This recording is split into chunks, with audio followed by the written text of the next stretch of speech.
ഡിസ്ട്രിക്റ്റിന്റെ ചെയർമാനായിരിച്ച ബഹുമാനപ്പെട്ട അച്ഛന്മാരെ, സുവിശേഷകരെ, ഡിസ്ട്രിക്റ്റിന്റെ ചുമതല സെക്രട്ടറി, മറ്റേ കൗൺസിലർ, മനോഹരമായ ഗാനങ്ങൾ ആലപിക്കുന്ന ഗായക സംഘാംഗങ്ങളെ നിങ്ങൾക്ക് എല്ലാവർക്കും കർത്താവായ യേശുക്രിസ്തുവിന്റെ നാമത്തിൽ വന്ദനം ഞാൻ അറിയിക്കുന്നു. ഇത് ഒരു നൊയമ്പ് കാലഘട്ടമാകുന്നല്ലോ. ഇന്ന് രാവിലത്തെ യോഗത്തിൽ വെച്ച് ഞാൻ പറയുകയുണ്ടായി. നൊയമ്പ് എന്നുള്ള പദത്തിന്റെ അർത്ഥം വേനലിൽ നിന്നും തണലിലേക്ക് മാറി നിൽക്കുക എന്നാണ്. വേനലിൽ നിന്നും തണലിലേക്ക് മാറി നിൽക്കുക എന്നാണ് ആ പേശിൻ പദത്തിന്റെ അർത്ഥം. ഈ ലോകയാത്രയിൽ അതിഭയങ്കരമായ വേനലിന്റെ അനുഭവങ്ങൾ ഉണ്ടാകുമ്പോൾ ദൈവത്തിന്റെ കുളിർമയിലേക്ക് മാറി നിന്ന് ആശ്വസിക്കുന്ന സമയങ്ങളാണ് നമ്മുടെ നോയമ്പ് കാലം. അതുപോലെ ഉപവാസം നോയമ്പിന്റെ പ്രധാനപ്പെട്ട അവസ്ഥയാകുന്നത് അല്ലെങ്കിൽ ഉപവാസം പ്രാർത്ഥനയിൽ ഉപവസിക്കുന്നവരാണ്. ഉപവാസം എന്നുള്ള പദത്തിന്റെ അർത്ഥം ലീഡിങ് ലെസർ ലൈഫ് എന്നാണ്. അതിപ്പോൾ നാം നയിക്കുന്ന ജീവിതത്തിൽ താഴ്മയോടെ ജീവിക്കുന്ന അനുഭവത്തിനാണ് ഉപവാസം എന്ന് പറയുന്നത്. അതുകൊണ്ട് നമ്മുടെ ഉപവാസവും നോയമ്പും എല്ലാം ദൈവനാമത്തിന്റെ മഹത്വത്തിനും നമ്മുടെ ജീവിതത്തിന്റെ അനുഗ്രഹത്തിനും മുഖാന്തരമാകട്ടെ എന്ന് പ്രാർത്ഥിക്കുന്നു. ഇന്നലെ ഞാൻ പറയുകയുള്ള ഈ ദിവസങ്ങൾ നമ്മൾ ചിന്തിക്കുന്നത് 3 വിശ്വാസ വീരന്മാരെ കുറിച്ചാണ്. ലേഖനം 11-ാം അധ്യായത്തിൽ പറഞ്ഞിരിക്കുന്ന 16 വിശുദ്ധ പിതാക്കന്മാരുടെ 2 മാതാക്കളുടെയും ആ കൂട്ടത്തിൽ നിന്ന് 3 ആളുകളുടെ ചരിത്രമാണ് നമ്മൾ പഠിക്കുന്നത്. ഇന്ന് നമ്മൾ ചിന്തിച്ചത് മോശയുടെ വിശ്വാസവീരനായ ദൈവത്തിന്റെ സ്നേഹിതനായ മോശയുടെ ചരിത്രത്തെ കുറിച്ചാണ്. ഇന്ന് നമ്മൾ വായിച്ചത് ലേഖനം 11-ാം അധ്യായത്തിന്റെ 1 മുതൽ 12 വരെയുള്ള വാക്യങ്ങളാണ്. 8 മുതൽ 12 വരെയുള്ള വാക്യങ്ങൾ പ്രതിപാദിച്ചിരിക്കുന്ന വിശ്വാസിയുടെ പിതാവായ അബ്രഹാമിനെ കുറിച്ചാണ് ഇന്ന് നമ്മൾ ചിന്തിക്കുന്നത്. ഞാൻ പറഞ്ഞത് നമ്മുടെ ജീവിതം ഒരു യാത്രയാണ്. ഈ ജീവിതം മോക്ഷയാത്രയാണ്, തീർത്ഥയാത്രയാണ്. ഈ മോക്ഷയാത്ര വിജയകരമാകണമെങ്കിൽ 2-3 കാര്യങ്ങൾ നാം ചെയ്യണമെന്ന് ഈ ഓട്ടംപോയി തികച്ച വിശ്വാസ പിതാക്കന്മാരുടെ ജീവിതം നാം മാതൃകയാക്കണം. 2 പാപവും ഭാരവും നാം ഉപേക്ഷിക്കണം. 3 കർത്താവായ യേശുക്രിസ്തുവിനെ മാത്രം നോക്കി ജീവിതയാത്ര തുടരണം. അപ്പോൾ അതിൽ പ്രതിപാദിച്ചിരിക്കുന്ന വിശ്വാസ വീരന്മാരിൽ ഒരു പ്രധാനപ്പെട്ട പിതാവാണ് അബ്രഹാം. നമുക്ക് വളരെ പരിചയമുള്ള പിതാവാകുന്നല്ലോ അബ്രഹാമിന്റെ ഉൽപ്പത്തി പുസ്തകം 12-ാം അധ്യായത്തിലാണ് ദൈവം അബ്രഹാമിനെ വിളിക്കുന്നതായി നാം വായിക്കുന്നത്. വേദപുസ്തക ചരിത്രം എന്ന് പറയുന്നത് ദൈവത്തിന്റെ വിളിയിൽ അതിനോടുള്ള മനുഷ്യന്റെ കാലാകാലങ്ങളുടെ പ്രത്യുത്തരവുമാണ്. God's call and man's response. കാലാകാലങ്ങളിൽ ദൈവം മനുഷ്യന്റെ വിവിധ ഉപയോഗത്തിനായി ദൈവത്തിന്റെ വിവിധ ശുശ്രൂഷകൾക്കായി വിളിച്ച് വേർതിരിക്കും. അതിനോട് പല രീതിയിൽ മനുഷ്യൻ പ്രതികരിക്കുന്ന ചരിത്രം, അസാധാരണ മനുഷ്യരുടെ പ്രതികരണത്തിന്റെ ചരിത്രമാണ് വേദപുസ്തകത്തിന്റെ ചരിത്രം. ഉൽപ്പത്തി പുസ്തകം ആദ്യത്തെ 11 അധ്യായങ്ങളിൽ ലോകത്തിന്റെ ചരിത്രം മുഴുവനായിട്ടാണ് ദൈവം പ്രതിപാദിച്ചിരിക്കുന്നത്. എഴുത്തുകാരൻ പ്രതിപാദിച്ചിരിക്കുന്നത് അതായത് ലോക ചരിത്രം മുഴുവനായി ദൈവത്തിന്റെ സൃഷ്ടി വിവരണത്തെ കുറിച്ചൊക്കെയാണ്. എന്നാൽ 12-ാം അധ്യായത്തിൽ വരുമ്പോഴാണ് ദൈവം ഒരു പുതിയ ജനതയെ സൃഷ്ടിക്കുവാനായി, ഒരു മാതൃകാ ജനതയെ സൃഷ്ടിക്കുവാനായി ദൈവം ശ്രമിക്കുന്നത്. അതിനുവേണ്ടിയാണ് ദൈവം അബ്രഹാമിനെ വിളിക്കുന്നത്. കേരളത്തിലെ ഊരിൽ വളരെ സെറ്റിൽഡായി താമസിച്ചുകൊണ്ടിരിക്കുന്ന അബ്രഹാമിനെ ദൈവം വിളിക്കുന്നതാണ് 12-ാം അധ്യായത്തിൽ നമ്മൾ വായിക്കുന്നത്. ദൈവം വിളിക്കുന്നവനാണ്, വിളിച്ചുകൊണ്ടിരിക്കുന്നവനാണ്. നമ്മളെ ദൈവം വിളിച്ചിട്ടുണ്ടോ? നിങ്ങളെ വിളിച്ചിട്ടുണ്ടോ? എന്താ വിളിക്കുമ്പോൾ പോകണം. അതിനുവേണ്ടി ആരെയെ കുറിച്ചാണ് നമ്മൾ പറയുമ്പോൾ ദൈവം മരണത്തെ കുറിച്ചാണ്. മരണം മാത്രമല്ല, ദൈവം നമ്മളെ കാലാകാലം വിളിക്കുന്നവനാണ്. പക്ഷേ വിളിച്ചിട്ടുണ്ടോ ഇല്ലെന്നേ പറയുന്നുള്ളൂ. കാരണം ദൈവത്തെ എന്ന് പറയുന്നത് നല്ല കാര്യമാണ്. ദൈവത്തിന്റെ വിളി വേദനാജനകമാണ്. ദൈവത്തോടുള്ള യാത്ര ഒട്ടും സുഖകരമല്ല. ലാൻഡിങ് സേഫ് ആയിരിക്കുമെന്നേ ഉള്ളൂ. ദൈവത്തോടുള്ള യാത്ര എപ്പോഴും അസ്വസ്ഥത നിറഞ്ഞതാണ്. ലാൻഡിങ് സേഫ് ആയിരിക്കുന്നത് നമുക്കിത് ഒരുപാട് കാലങ്ങളായിട്ട് അറിയാവുന്നത് കൊണ്ട്, വേദപുസ്തകം വളരെ ഭംഗിയായിട്ട് അറിയാവുന്നത് കൊണ്ട്, ദൈവത്തിന്റെ വിളി അനുസരിച്ചിട്ടുള്ള പ്രയാസങ്ങൾ പ്രതിസന്ധികൾ പഠിച്ചിട്ടുള്ളത് കൊണ്ട് ദൈവത്തിൽ നിങ്ങൾ കേൾക്കാത്ത മട്ടിലിരിക്കും. നമ്മൾ വഴികളിൽ നമ്മുടെ മാതാമക്കാരുടെ CSC-കാരുടെ വേദപുസ്തകത്തിലുണ്ട്. 38 വർഷമായി കുളക്കരയിൽ കിടന്ന സൂപ്പർ സ്പെഷ്യാലിറ്റി ഹോസ്പിറ്റലാണ്. അന്നത്തെ സൂപ്പർ സ്പെഷ്യാലിറ്റി ഹോസ്പിറ്റലാണ് കുളക്കര. ഇപ്പോഴത്തെ ലേക്ക് ഷോർ എന്ന് പറയും. ലേക്ക് ഷോർ മലയാളമാണ് കുളക്കര. 38 വർഷമായി ഇവിടെ രോഗത്തിൽ കിടക്കുകയാണ്. വലിയ രോഗമാണ് അദ്ദേഹത്തിന്, വിട്ടുമാറാത്ത അസുഖമാണ്. അപ്പോഴത്തേക്ക് കർത്താവ് അവനെ വിളിക്കും. ദൈവം അല്ലെങ്കിൽ വലിയ വലിയ ആശുപത്രിയിൽ ചെക്കെ വിളിക്കത്തുള്ളൂ. ആശുപത്രിയിൽ വിളിക്കുന്നത് ദൈവവിളിയായിട്ട് നമ്മൾ അംഗീകരിക്കുന്നില്ല. RCCയിലെയോ അല്ലെങ്കിൽ വലിയ വലിയ ആശുപത്രിയിലെ ഡോക്ടർമാർ പറയുകയാണ് ഇനി ദൈവത്തോട് പ്രാർത്ഥിച്ചാൽ പ്രാർത്ഥിക്കാം, അല്ലാതെ കൊച്ചു ആശുപത്രിയിൽ നമ്മളെ സമ്മതിക്കുന്നില്ല. അത് അന്നത്തെ വലിയൊരു ഹോസ്പിറ്റലാണ് ഇങ്ങനെ തുറക്കര. കർത്താവിനൊരാളോട് നടന്നിട്ട് അവിടെ ചെല്ലുന്നു. വളരെ സൗമ്യമായി വളരെ വ്യക്തമായി ദൈവനെ വിളിക്കുകയാണ്. എന്താ വിളിക്കുന്നത്? നിനക്ക് സൗഖ്യമാകുവാൻ മനസ്സുണ്ടോ എന്നാ ചോദിക്കുന്നത്. എല്ലാവർക്കും മനസ്സിലായില്ലേ ചോദ്യം? നിങ്ങൾക്ക് മനസ്സിലായില്ലേ? നിനക്ക് സൗഖ്യമാകുവാൻ മനസ്സുണ്ടോ എന്നാണ് കർത്താവ് ചോദിക്കുന്നത്. അതിന് ഉത്തരം പറഞ്ഞത് എന്താണ്? മനസ്സുണ്ടെന്ന് പറഞ്ഞില്ല, മനസ്സില്ലെന്ന് പറഞ്ഞില്ല. എന്താ പറഞ്ഞത്? ഞാനുടെ കാര്യം പറയുന്നത് മനസ്സിലാക്കുന്നത് ഞാളെ കണ്ടിട്ടുണ്ടോ ദിവസത്തിൽ? ഇല്ല. കേൾക്കുക. അപ്പൊ അവനെ എന്നെ ഉത്തരം നിനക്ക് സൗഖ്യമാകാൻ മനസ്സിലാൻ പറഞ്ഞിരിക്കുന്നത് ഉത്തരം പറയുന്നത്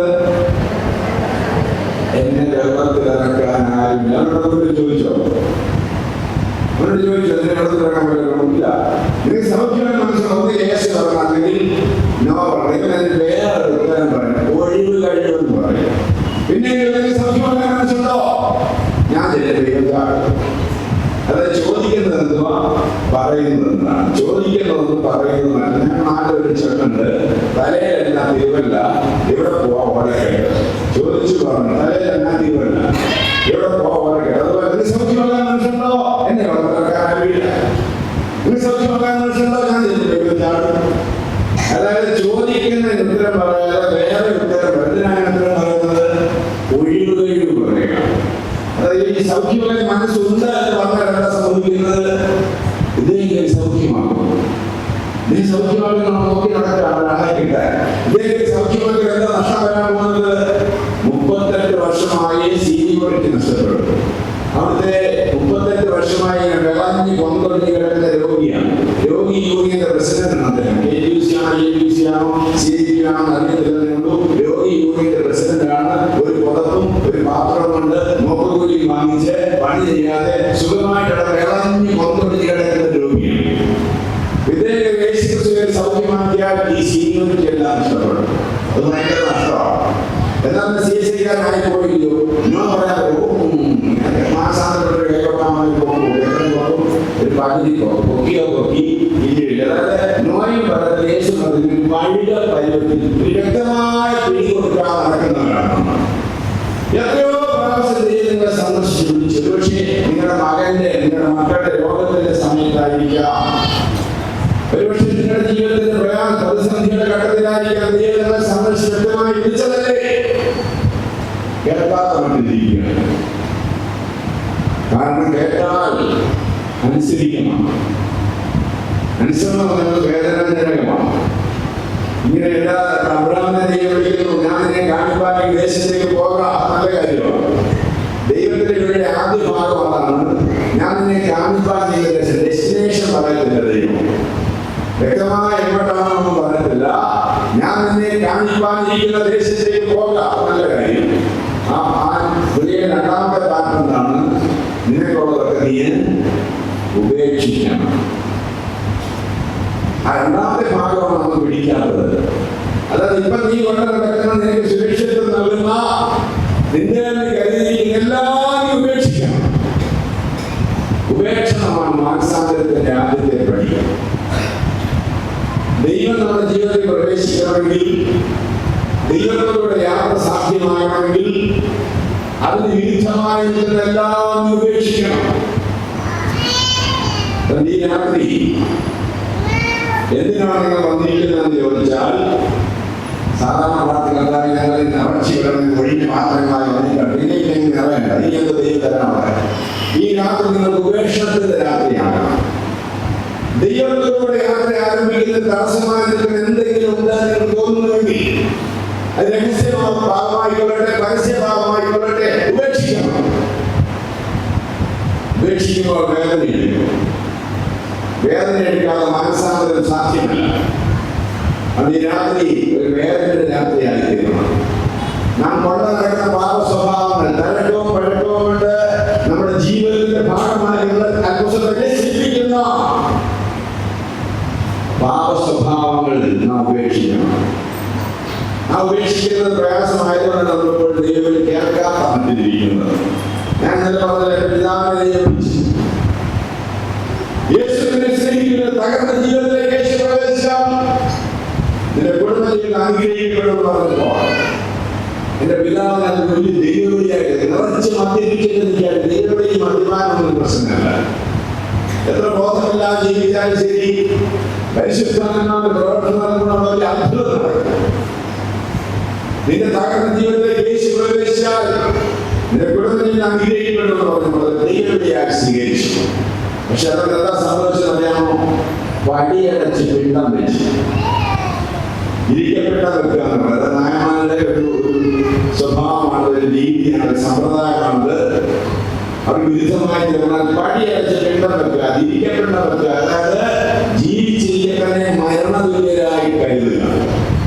നീ ഇതിന് മക്കളുടെ വഴിയെ എന്തുകൊണ്ട് അവർ ശമിച്ചിറങ്ങിയപ്പോഴാണെങ്കിൽ അമ്മൂമ്മ, എൻ്റെ മൂത്ത സഹോദരൻ, എൻ്റെ മാതാപിതാക്കളെയും കൂടെ ഒരു സെന്റ് സ്ഥലം പോലും തരാതെ, അന്നാണ് 19 വർഷങ്ങൾക്ക് മുമ്പാണ്, ഒരു സെന്റ് സ്ഥലം പോലും തരാതെ യേശു ക്രിസ്തുവിന് വേണ്ടി പെരുവഴിയിലേക്ക് ഇറങ്ങേണ്ടി വന്ന കുടുംബത്തിലെ അംഗമാണ്. ദൈവവിളി കേട്ടത് കൊണ്ട് അന്ന് എല്ലാവരും മാതാപിതാക്കളെ കളിയായി, മുന്നിരുന്ന് നായകന് വിളിവിളി കേട്ടെന്ന് പറഞ്ഞ് കളിയായി. വളരെ സാമ്പത്തിക ഭദ്രതയിൽ ജീവിച്ചിരുന്ന ഞങ്ങളുടെ കുടുംബം പെരുവഴിയിലേക്ക് ഇറങ്ങി, ദാരിദ്ര്യത്തിലേക്ക് ഇറങ്ങി. അന്ന് മാതാമ സഭയിലെ പോലെ സമ്പന്നമായ സഭയായിരുന്നില്ല, വെറും സാധാരണക്കാരുടെ സഭയായിരുന്നു. പക്ഷെ ഞങ്ങളുടെ ഇടവക താങ്ങി കരുതുകയും ചെയ്തുകൊണ്ടാണ് എനിക്കിവിടെ നിന്ന് പ്രസംഗിക്കാനാണ് സാധിക്കുന്നത്. ഞാൻ മാതാമ തിയോളജിക്കൽ സെമിനാരിയിൽ BD ചേരുമ്പോൾ ഞാൻ BA എഴുതിയിരിക്കുകയാണ്. മാതാമ സഭയിൽ BD ചേരണമെന്നുണ്ടെങ്കിൽ മിനിമം ഗ്രാജുവേഷൻ വേണം. ഡിഗ്രി ജയിച്ചവർക്ക് മാത്രമേ BDക്ക് അപേക്ഷിക്കാനായിട്ട് പാടുള്ളൂ. ഞാൻ BA കഴിഞ്ഞിട്ട് MAക്കൊക്കെ പോകണമെന്നിരിക്കുകയാണ്. ആ സമയത്താണ് ഞാൻ വികാരി കഴിച്ച് ഞാൻ അറിയാതെ തിയോളജിക്കൽ സെമിനാരിൽ ചേരുവാൻ വേണ്ടിയിട്ട് BD അപേക്ഷ ഫോം നൽകി. BA റിസൾട്ട് അറിയുന്നതിന് മുമ്പ് എന്നോട് പറഞ്ഞ് ഇങ്ങനെ അപേക്ഷ പൂരിപ്പിച്ചു കൊടുക്കണമെന്ന് ഞാൻ പൂരിപ്പിച്ചു കൊടുത്തു. ഞാൻ BDയുടെ ഇന്റർവ്യൂ ബോർഡിൽ ചെന്നു, തിയോളജിക്കൽ സ്റ്റഡീസിലുള്ള ഇന്റർവ്യൂ ബോർഡിൽ ചെന്നു. തോമസ് മാർട്ടിനേഷൻ സർവേ മെട്രോപൊളിറ്റാണ് ഇന്റർവ്യൂ ബോർഡിന്റെ അധ്യക്ഷൻ. അപ്പോൾ എന്റെ കൂടെ രണ്ടുപേരും ഇങ്ങനെ BA റിസൾട്ട് അറിയാതെ വന്നിട്ടുണ്ട്. അവരെല്ലാം തിരിച്ചു ഇന്റർവ്യൂ ചെയ്തില്ല. എന്നെ ഇന്റർവ്യൂ ക്ഷണിച്ചു. ഞാൻ ചെന്നപ്പോൾ അവരോട് ചോദ്യം ആദ്യം പാട്ട് പാടാൻ പറഞ്ഞത് കഴിഞ്ഞിട്ട് പാട്ടിന്റെ 2 സ്റ്റാൻസ പാടി. എന്നോട് ചോദിച്ചു, അതായത് എനിക്കത് 20 വയസ്സ് കഴിഞ്ഞതേ ഉള്ളൂ, ഡിഗ്രി എഴുതിയിരിക്കുകയാണ്. എന്നോട് ചോദിച്ചു, ശ്യാമേന്ദ്രൻ ഇപ്പോൾ എന്ത് തോന്നുന്നു? നിങ്ങളുടെ മാതാപിതാക്കൾ നിങ്ങളുടെ സ്വന്തക്കാരെയും സ്വന്തം ധനവും എല്ലാം വിട്ട് യേശുക്രിസ്തുവിനെ അനുഗമിച്ച് മാർത്തോമാ സഭയിൽ ചേർന്നതിനെ ഇപ്പോൾ എന്താണ് തോന്നുന്നത് എന്നോട് ചോദിച്ചു. വളരെ ആലോചിച്ചു, വളരെ ബുദ്ധിപൂർവമായ ചോദ്യമാണ് ചോദിച്ചത്. 20 വയസ്സ് കഴിഞ്ഞ ഒരു യുവാവ്, പട്ടിണിയിലൂടെ പോകുന്ന കുടുംബത്തിലെ അംഗമാണ് ഞാൻ. എൻ്റെ പിതാവ് ഒരു സുവിശേഷകനാണ്. 6 മക്കളുടെ ഒരു സുവിശേഷകൻ. അന്നത്തെ കാലത്ത് എന്തൊരു ബുദ്ധിമുട്ടുള്ള ജീവിതമാണ്. നല്ല നേരം ഭക്ഷണം കഴിക്കുന്ന ഒരു വീട്ടിലെ അംഗമാണ് ഞാൻ. വളരെ സുരക്ഷിതയിൽ ജീവിച്ചിരുന്ന ആ സുരക്ഷിതയെല്ലാം യേശുക്രിസ്തുവിനെ ഉപേക്ഷിച്ച് ദാരിദ്ര്യത്തിലൂടെ കടന്നുപോയിക്കൊണ്ടിരിക്കുന്ന വീട്ടിലെ ഒരു യുവാവിനോട് ചോദിക്കാൻ, 20 വയസ്സുകാരുടെ യുവാവിനോട് ചോദിക്കാൻ ഇപ്പോൾ എന്ത് തോന്നുന്നു? അവരെ ഉപേക്ഷിച്ച് വന്നതിനെ കുറിച്ച് എന്ത് തോന്നുന്നു ചോദിച്ചപ്പോൾ ദൈവം എനിക്ക് അതിന്റെ പരിശുദ്ധാത്മാവ് എനിക്ക് അതിനെ തോന്നിച്ച ഉത്തരം ഇതാണ്. എനിക്ക് തോന്നുന്നു 20 വർഷത്തെ ജീവിതങ്ങൾ വേറെ ജീവിതം, പട്ടിണിയുടെ ജീവിതം, വേദനയുടെയും പ്രതികൂലത്തിന്റെയും ജീവിതം, പ്രതിസന്ധികളുടെ ജീവിതം. ഞാൻ പറയാൻ എനിക്ക് തോന്നുന്നു ഈ 20 വർഷത്തെ ജീവിതത്തിലെ ക്രിസ്ത്യ ജീവിതത്തിലെ മാധുര്യങ്ങൾ എനിക്ക് തോന്നുന്നു എന്റെ പിതാവ് അന്നത് ചെയ്തില്ലായിരുന്നെങ്കിൽ ഞാൻ ഇന്നത് ചെയ്തേനെ എന്നെനിക്ക് തോന്നുന്നു എന്ന് ഞാൻ പറഞ്ഞപ്പോൾ ദൈവം പറഞ്ഞ് ഈ ചോദ്യമൊന്നുമില്ല, എന്ന് പറഞ്ഞാൽ തന്നെ BD എടുക്കാണ്ട് അതിനെ ജയിച്ചു എന്നുള്ള കാര്യം ജയിക്കും. അതുകൊണ്ട് പ്രിയപ്പെട്ടവരെ, ദൈവം നമ്മളെ വിളിക്കുമ്പോൾ എല്ലാം ഉപേക്ഷിക്കേണ്ടതായിട്ട് വരും. നമ്മൾ നമ്മളെ കൊണ്ട് കരുതിക്കൊണ്ട് നടക്കുന്ന, നമുക്ക് സുരക്ഷിതത്വം തരുന്ന, നമ്മൾ ദൈവങ്ങളായി കൊണ്ട് നടക്കുന്ന എല്ലാം ഉപേക്ഷിക്കേണ്ടതായിട്ട്. അബ്രഹാമേ, ഞാൻ നിന്നെ കാണിപ്പാൻ ഈ ദേശത്തേക്ക് പോകുന്നതിന് മുമ്പ് നീ നിനക്കുള്ള ചാർച്ചക്കാരെ സാംസ്കാരിക സംസ്കാരത്തെയും നിന്റെ ഭാഷയെയും നിന്റെ ഭക്ഷണത്തെയും എല്ലാം രക്ഷിക്കുക. പ്രിയപ്പെട്ടവരെ, ഞാൻ പറഞ്ഞല്ലോ, നമ്മുടെ ജീവിതം ഒരു മോക്ഷയാത്രയാണ്. ഈ യാത്രയിൽ കർത്താവിനോട് ജീവിക്കാൻ ആഗ്രഹിക്കുന്നുവെങ്കിൽ അതിന് വിരുദ്ധമായതെല്ലാം ഉപേക്ഷിക്കണം. ഈ രാത്രി ഒരു ഉപേക്ഷണത്തിന്റെ രാത്രിയായി തീരണം. അങ്ങനെ അബ്രഹാം ദൈവത്തോടുകൂടെ യാത്ര ആരംഭിച്ചു. അബ്രഹാം അന്ന് 75 വയസ്സായിരുന്നു. അബ്രഹാമിന്റെ ഭാര്യ സാറായി കൂടെ ഉണ്ടായിരുന്നു, 65 വയസ്സ്. അത് പോകുന്ന വഴിക്ക് ദൈവം പറയാത്ത ഒരു കാര്യം അബ്രഹാം ചെയ്തു. എന്താണത്? അദ്ദേഹത്തിന്റെ സഹോദരപുത്രനായ ലോത്തിനെ കൂടെ കൂട്ടി. ദൈവം അത് പറഞ്ഞ കാര്യമല്ല, ദൈവം പറയാത്ത ഒരു കാര്യം അബ്രഹാം ചെയ്തതാണ്. അബ്രഹാമിന്റെ ജീവിതത്തിൽ ഒരുപാട് നാളുകൾ മുഴുവനായിട്ട് കൊണ്ടുവന്നത് എല്ലാം ഉപേക്ഷിക്കാൻ പറഞ്ഞ ഒരു സഹോദരപുത്രനെ കൂടെ കൂട്ടിയാണ്.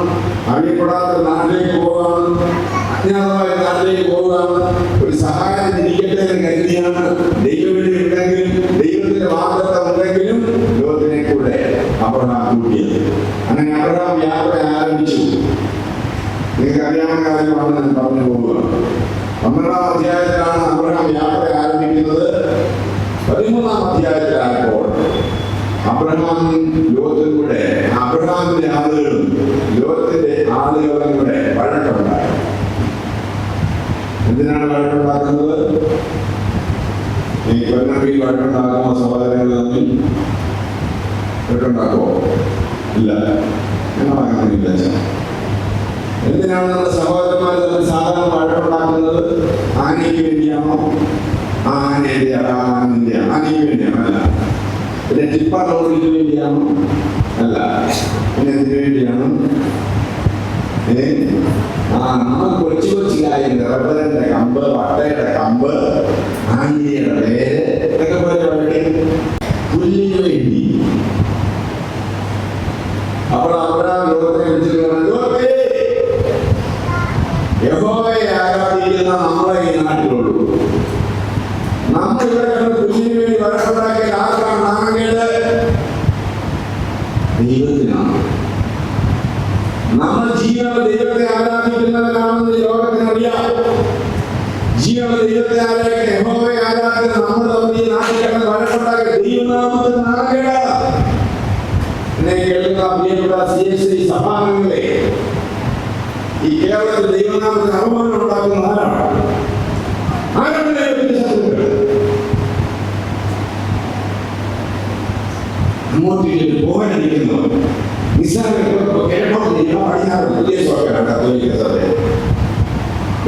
പള്ളികളെല്ലാം അടച്ചിട്ട് നമ്മളോട്ട് മോശക്കാരാണ്. CSI മതമായി വന്നു നിസ്സാരകാലിൽ പോകാനിരിക്കുന്നവർ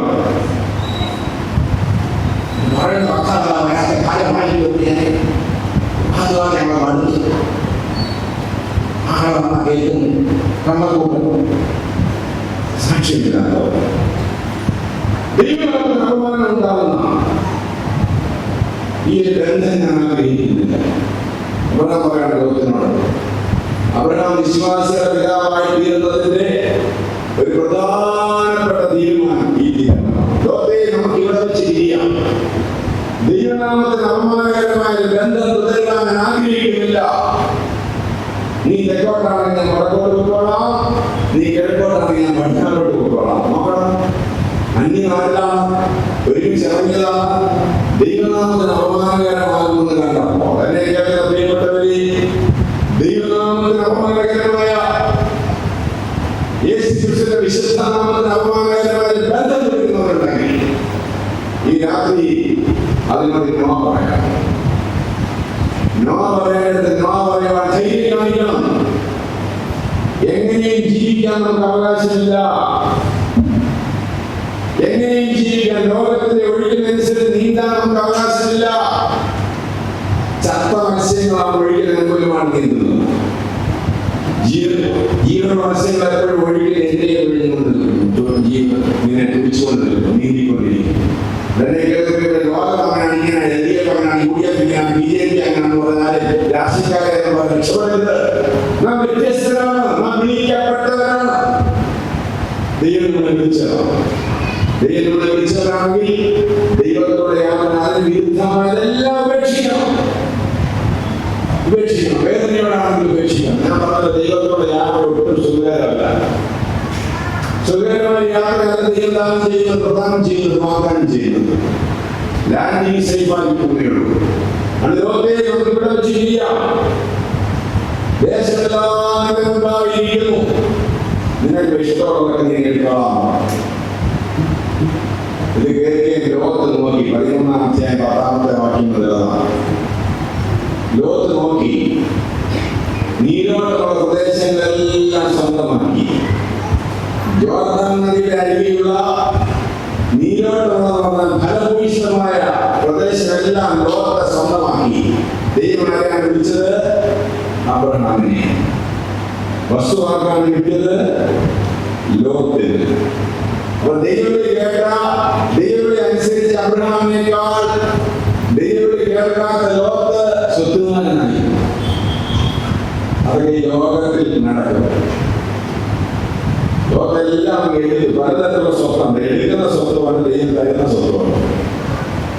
നീ കളിപ്പിച്ചെടുക്കുന്ന സ്വത്വമൊന്നും നിലനിൽക്കുന്നില്ല.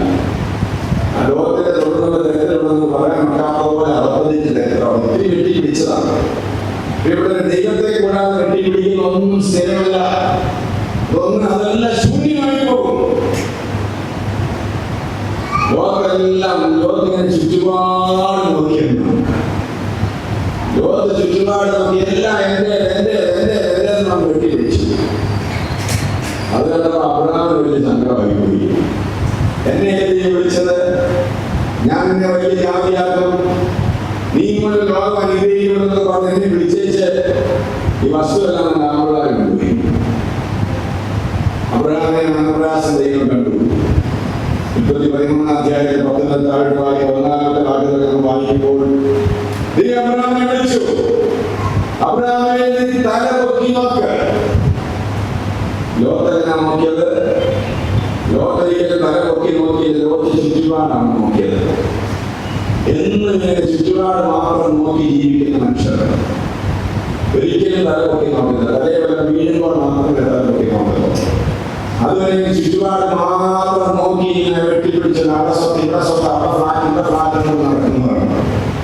ഞാനൊരു മനുഷ്യന്റെ ജീവചരിത്രം വായിച്ചിട്ടുണ്ട്. കഥയാണ്.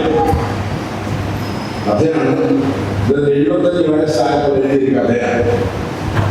അദ്ദേഹം എഴുതിയിരിക്കുകയാണ്. 5 വയസ്സിൽ തൊട്ടുള്ള ഓർമ്മ അദ്ദേഹത്തിനുണ്ട്. 5-ാമത്തെ വയസ്സിൽ അവന്റെ പപ്പ അവനെ സ്കൂളിൽ ചേർക്കാൻ കൊണ്ടുപോകുന്ന കൊണ്ടാണ് ആ കഥ ആരംഭിക്കുന്നത്. അദ്ദേഹം പറയാൻ, എനിക്ക് സ്കൂളിൽ പരിഷ്ഠയില്ല, ഇവരെ അമ്മയുടെ മണിയിൽ ചെയ്തിരിക്കുകയാണ്. സ്കൂളിൽ പപ്പയോടെ പിടിച്ചു വലിച്ചോണ്ട് പോകണം. പിന്നെ കുഞ്ഞു പോകാൻ കരഞ്ഞ് പോകുന്ന വഴിക്ക് 10 പൈസ വഴിയിൽ കിട്ടി. അന്നാണ് 10 പൈസയ്ക്ക് വിലയുള്ള കാലമാണ്. നീ 10 പൈസ പോകുന്ന വഴിയിൽ കിട്ടി. നീ 75 വയസ്സാണ് ഞാൻ കുഞ്ഞിനെ നടന്നിട്ടുള്ളൂ. കാരണം എനിക്ക് മനസ്സിലായി കുഞ്ഞിന് നടന്നാൽ വല്ലതൊക്കെ കിട്ടുന്നത്.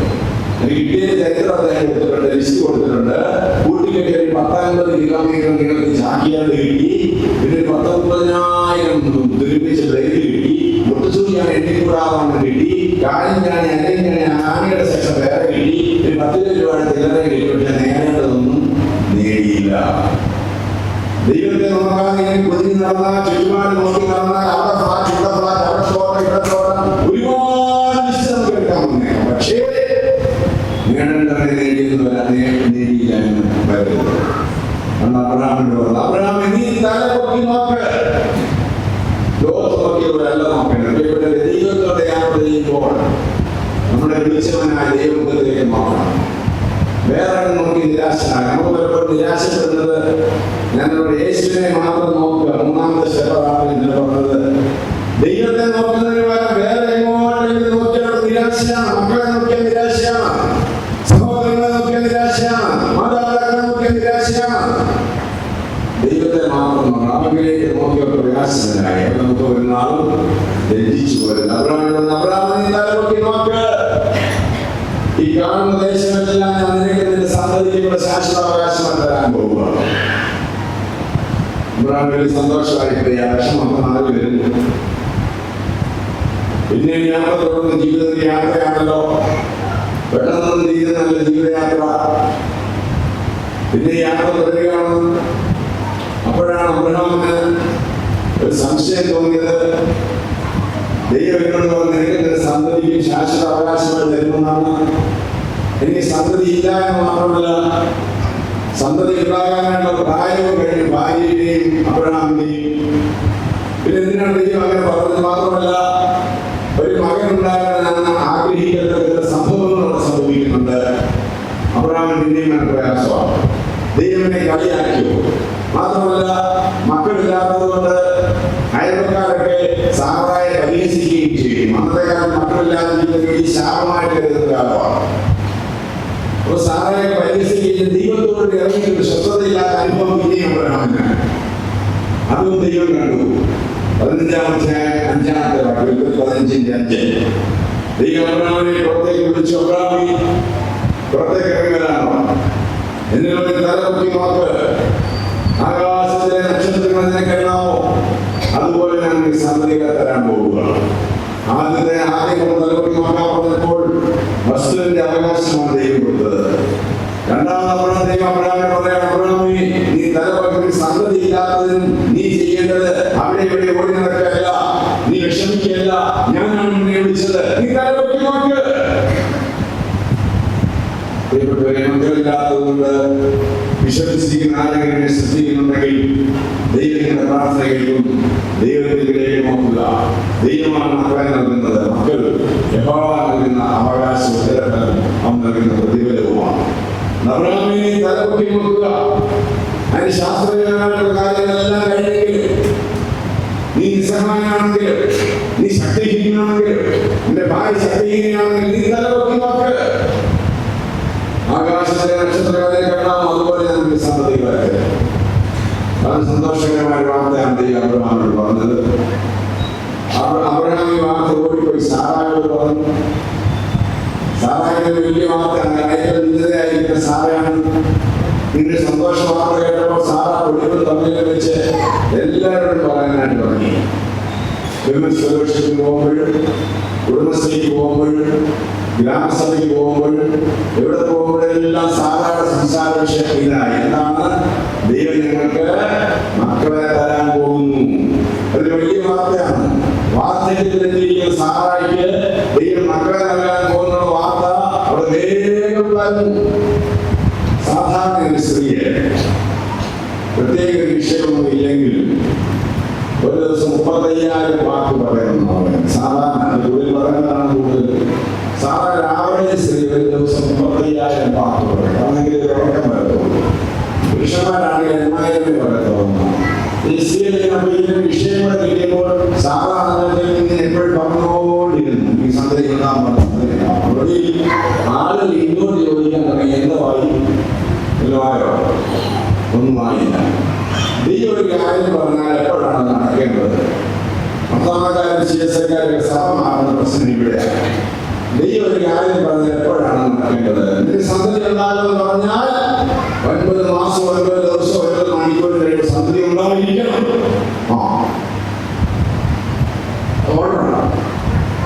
അങ്ങനെയൊന്നും ഇല്ല പ്രിയപ്പെട്ട. ദൈവം ഒരു കാര്യം പറഞ്ഞാൽ ദൈവത്തിന്റെ സമയത്തെ നടക്കത്തുള്ളൂ. നമ്മളല്ല സമയം നിശ്ചയിക്കേണ്ടത്. സമയം നിശ്ചയിച്ച് പറയുന്നവരൊക്കെ ദൈവത്തെ പഠിപ്പിക്കാൻ പോകണ്ട. ദൈവം ഒരു കാര്യം പറഞ്ഞാൽ ദൈവത്തിന്റെ സമയത്തെ നടക്കത്തുള്ളൂ. കർത്താവ് പ്രാർത്ഥന പഠിപ്പിച്ചു, സ്വർഗസ്ഥ പ്രാർത്ഥന. അതിന്റെ വാചകം, നിന്റെ ഇഷ്ടം സ്വർഗത്തിലെ പോലെ ഭൂമിയുമാകണമേ. അതാ പ്രാർത്ഥന. വിശ്വാസം കൊടുത്തു കഴിഞ്ഞാൽ ഈ പ്രാർത്ഥന കണ്ടിട്ടില്ല. ആദ്യമായിട്ട് പ്രാർത്ഥന എന്ന് പറയുന്നത് എന്റെ ജീവിതത്തിൽ സംഭവിക്കുന്ന ദൈവത്തിന്റെ ഇഷ്ടമാണ്, ദൈവത്തിന്റെ സമയത്ത് നടക്കുമെന്ന് വിശ്വസിക്കുന്നതാണ് പ്രാർത്ഥന. പ്രാർത്ഥനയിൽ 4 മറുപടിയുണ്ട് വേദപുസ്തകത്തിൽ. ഒന്നാമത്തെ മറുപടി ഡയറക്റ്റ് ആൻസർ, യെസ്, തന്നിരിക്കുന്നു. നമ്മൾ ചോദിക്കുന്ന പലതും ദൈവത്തെ. അന്ന സ്ത്രീയായിരുന്നു. ദൈവസ്ഥലത്ത് പോയി പ്രാർത്ഥിച്ചു. ദൈവം അവരുടെ യേശു പറഞ്ഞു. പിറ്റേ വർഷം അവർക്ക് പൈതലിനെ കൊടുത്തു. ദൈവത്തിന് സ്തോത്രം. നമുക്ക് അങ്ങനെ എന്തെല്ലാം ദൈവം തന്നിട്ടുണ്ട്. പ്രാർത്ഥനയ്ക്ക് മറുപടിയായി ഡയറക്റ്റ് ആൻസർ, യെസ് ഒന്നിനുണ്ടല്ലോ. പറഞ്ഞെല്ലാം കുഴപ്പമായല്ലോ. ഞാൻ CSIക്കാരുടെ സംസാരിക്കുന്ന സംശയം. ദൈവം തന്നിട്ടുണ്ടോ? ഉപയോഗിക്കേ? ദൈവത്തിന് അനുഗ്രഹം കിട്ടിയിട്ടുള്ള ദൈവത്തിന് സ്തോത്രം. പറഞ്ഞവർക്ക് ദൈവത്തിന് സ്തോത്രം. എന്നിട്ട് ചോദിക്കുമ്പോൾ പറയാനൊരു മടി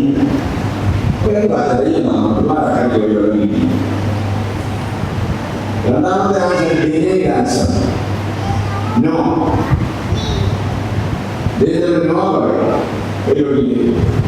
ഡിലേഡ് ആൻസർ. ദൈവം നോ പറഞ്ഞിട്ടുള്ള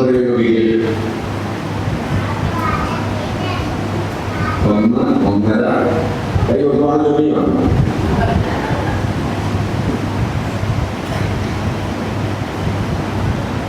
അപ്പൊ ഇത്രയും പേരെ രണ്ടാളുകളെ സത്യം പറയും.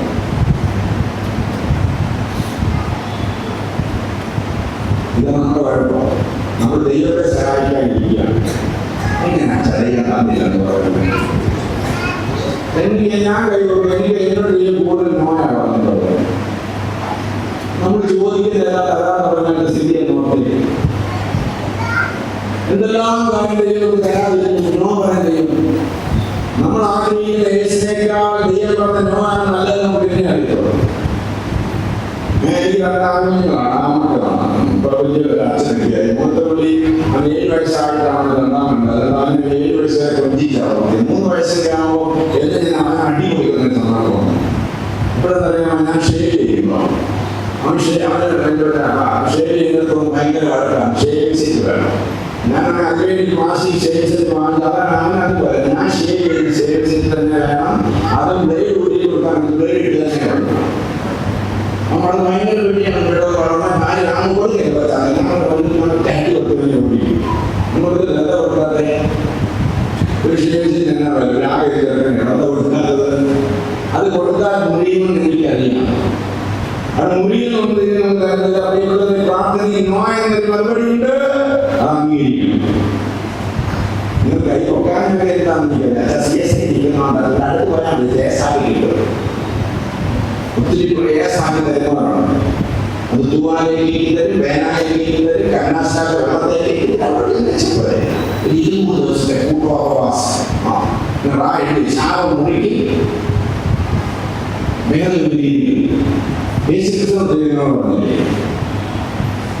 പറഞ്ഞില്ലേ? ഇതാവേ കഴിയേണ്ടി പാനപാത്രം നീക്കണമല്ലോ. യേശുക്രിസ്തുവിനെക്കാൾ വലിയ കുട്ടികളുണ്ടോ? ഉമ്മനുണ്ടോ? ആത്മീയങ്ങളിൽ നിന്ന് ചമഞ്ഞ് നടക്കുക, മനുഷ്യരെ കളിക്കുക. പ്രാർത്ഥനയിൽ മറുപടിയുണ്ട്. പ്രാർത്ഥനാ ദൈവം പറഞ്ഞിട്ടുണ്ട്. പ്രാർത്ഥനയ്ക്ക് അങ്ങനെ ഉത്തരമുണ്ട്. നോ. അത് അംഗീകരിക്കും. അത് നമ്മൾ ആഗ്രഹിക്കുന്ന യേശുവിനേക്കാൾ നല്ലതാണ്. പിന്നെ നമുക്കറിയാം. Prayer does not change God. പ്രാർത്ഥന ദൈവത്തെ മാറ്റുന്നില്ല. നമ്മൾ പ്രാർത്ഥിക്കുന്ന ദൈവത്തിന് ഒരു മാറ്റവും വരുന്നില്ല. ക്യാൻസർ രോഗിക്ക് വേണ്ടി പ്രാർത്ഥിച്ചാൽ മാത്രം മാറ്റം വരുന്നത് ദൈവത്തിന് ആരോഗ്യിക്കണം. നമ്മൾ ദൈവത്തെ നന്നാക്കാൻ വേണ്ടി ചിലരുടെ പ്രാർത്ഥന കേട്ട ദൈവം തിരുവനന്തപുരം മെഡിക്കൽ കോളേജ് 7ാമത്തെ വാർഡ് 30ാമത്തെ ബെഡിൽ അടി കിടക്കുന്ന ആളുകൾ ഓർഡറാണ്. ദൈവം വഴി പറഞ്ഞു ഏത് വാർഡിനാണ്, ഏത് ബെഡിനാണ്. നിങ്ങളൊന്നും ദൈവത്തെ ഭരിക്കുന്ന കാര്യം പ്രാർത്ഥനയുടെ ആളിന് ദൈവത്തെ ഓർഡെടുക്കില്ല. നമ്മൾ പ്രാർത്ഥന കേട്ട ദൈവത്തെ നന്നാക്കുക. ഒരു കഥ വായിച്ച് നിങ്ങളാരും പറയാൻ പോകണ്ട. നമ്മൾ ദൈവത്തെ കരുതുന്നത് വളർത്തുനായ്ക്കളെ പോലെയാണ്. വളർത്തുനായകളുടെ വലിയ പട്ടിയുണ്ട്. 5 ലക്ഷം രൂപ ഒരു പട്ടി കിട്ടി. കോട്ടയം കിട്ടുമെന്നാണ്. ജപ്പാൻ വെണ്ടല കിടക്കും, AC മുറിയിൽ ഉറങ്ങും, അമേരിക്കൻ ബിസ്ക്കറ്റ് തിന്നും. 5 ലക്ഷം രൂപയാണ്. അതിന്റെ കാര്യമല്ല, വേറെ ഒന്നുണ്ടല്ലോ. ഇവിടെ ജോലി ഇത്തരം നിൽക്കുന്നത്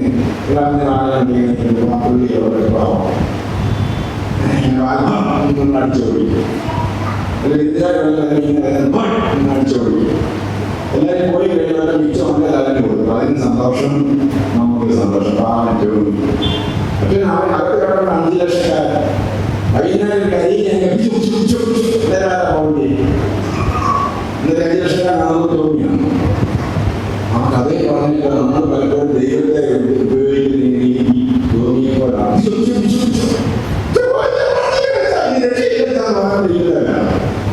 അതുപോലെ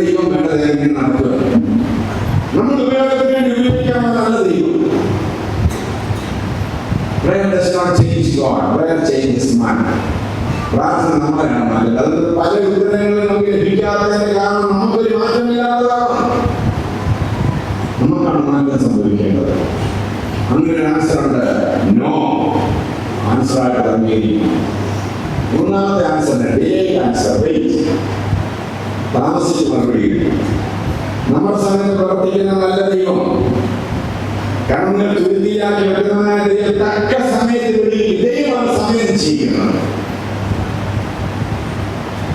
യഹോവയ്ക്കായി കാത്തിരിക്കുന്ന ശക്തിയെ കൊടുക്കും.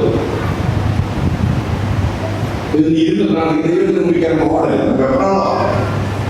ദൈവത്തിന് മുമ്പിൽ ഓടൽ. ദൈവത്തിന് പ്രവർത്തിക്കാൻ അവസരം കൊടുക്കണം.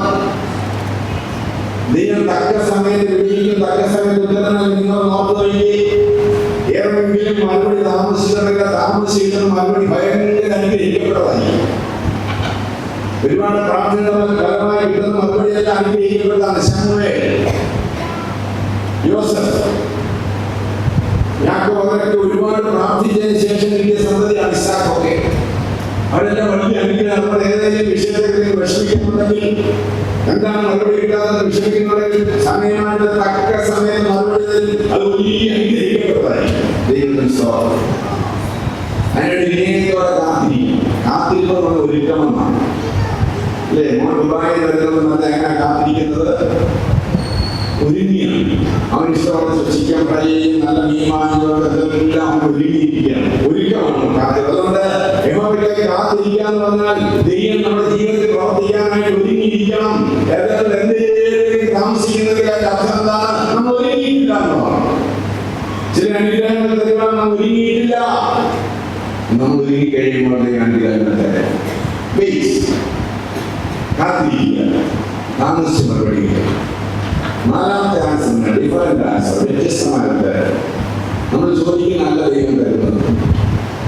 നമ്മൾ ആറ് ചോദിക്കുന്ന ദൈവം ഓറഞ്ച് തരും.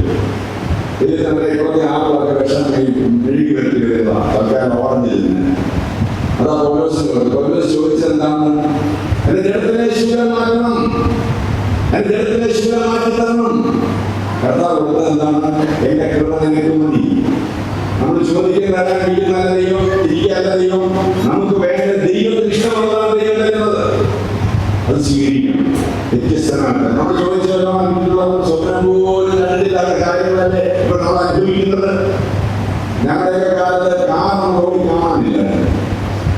കാറ് കാണാൻ ഇന്ത്യയുടെ വഴി വരുമ്പോഴാണെങ്കിൽ കാറ് കൊണ്ടു വെച്ചത്. അന്നത്തെ കല്യാണമായ ജോലിയായിരുന്നു വഴിക്കൊണ്ടിരിക്കുക. കാറ് തൊടാൻ പറ്റുന്നവരെ ഓടിക്കുക. കാറൊന്നും കാണാനില്ല. എന്റെ കാറില്ലാതെ 2-3 ഇപ്പോഴത്തെ 10-ാം സ്ഥലത്തിൽ വലിയ പ്രശ്നം കാറൊക്കെ പാർക്ക് ചെയ്യും.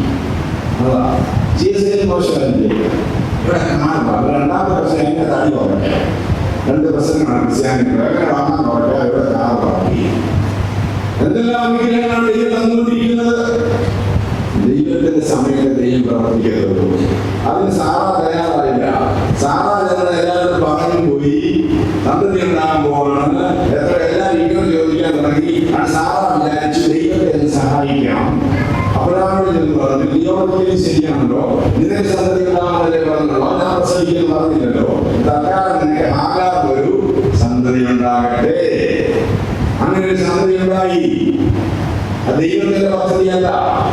ദൈവത്തിന്റെ പദ്ധതിക്കുള്ളിലേക്ക് മനുഷ്യന്റെ പദ്ധതി തിരികെ കയറ്റിയതാണ് ഇന്ന് ലോകം നേരിടുന്ന ഏറ്റവും പ്രശ്നമായിട്ട് വിളിക്കുന്നത്. ആ ദൈവം പ്രവർത്തിക്കാനായിട്ട് അവസരം കൊടുക്കണം. ദൈവത്തിന്റെ പദ്ധതിക്കുള്ളിലേക്ക് മനുഷ്യന്റെ പദ്ധതി തിരികെ കയറ്റിയത് ഇവിടെയൊക്കെ ആ സ്വപ്നം എനിക്ക് അറിയത്തില്ല. ഞങ്ങളുടെ നാട്ടിൽ അപ്പനും അമ്മയും മത്താമാരായിരിക്കും. അവർ കഴിവോട് പ്രാർത്ഥിക്കാൻ തിരിയുമ്പോ മരുമോട് പറഞ്ഞാൽ തിരിയും.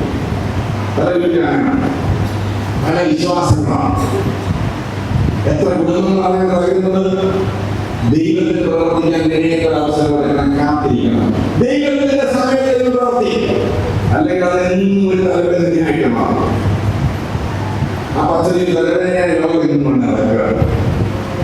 ദൈവം പറഞ്ഞ സമയത്ത് 21-ാം അധ്യായം 1-2 വാക്യങ്ങൾ.